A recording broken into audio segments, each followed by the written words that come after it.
नमस्कार मु आपणकर प्रिय कवि कार्तिक आज जो कविता नहीं के आसची बहुत बढ़िया कविता बहुत बढ़िया लगे शीर्षक अच्छी कली जुगर पाप मत भाई कन्फ्यूज करुच्ची पाप वर्ड टी जो पाप एक्चुअली आम क्या कहवा तो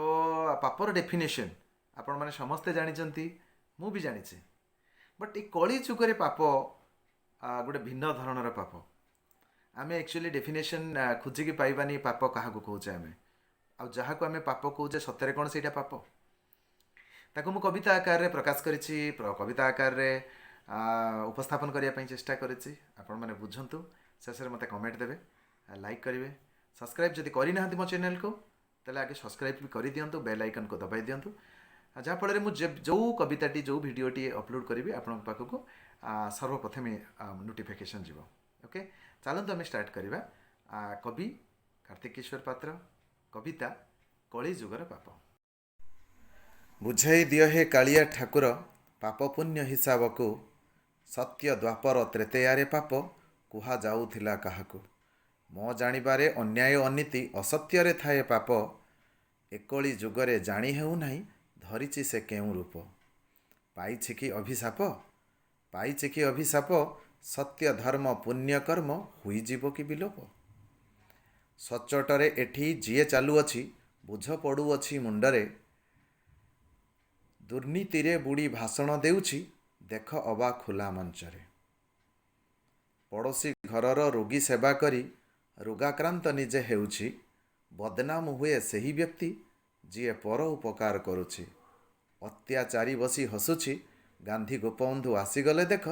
इंगित करी से कहूछि टंका पैसार लोभन करी अर्थाभाव ताकू घारुछि स्नेह ममता को खोजुथिबा लोक दिन राति खाली कांदुछि मान अपमान सही नेला जीए दुर्बल रे गणा हेला भल मंदे जदि प्रतिवाद कला सात पांजिरु से गला कि जुग हुईला भला महा आनंदरे दिन से काटुछि पाप दिन दी प्रेहरे जे कला पर दुखे दुखी हेला जीए आजी स्वार्थपर हेला जान शहे शत्रु तार पछरे पड़ती करिब अबासे कण बिना परिश्रमे अर्थ कमाइबा हेले हेबे पछे चोर भल कहूथिबा लोकठू दुरांती करी से दूररू जुहार पाई अछंती कि बर प्रमाण नथिले निर्दोषी की फांसी दोषी शुए एसी घर अजाणते एठी कम पाप हुए जानी जानी हुए बेसी पुलिस डाक्तर नेता ऑफिसर समस्ते जानते मिसी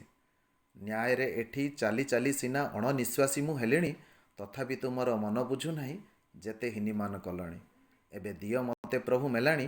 जानी पारु नाही जगन्नाथ मते मने रखिच कि भूली गलणी बुझी पारुनी मु तुमरी उपरे किए पकाउछि चाप आखि मेला करी देखुन केमिति एकली जुगरे पाप अत्याचारी को दियो हे साप सेमानंक ठारे करुणा न करी देखाओ तुमर कोप।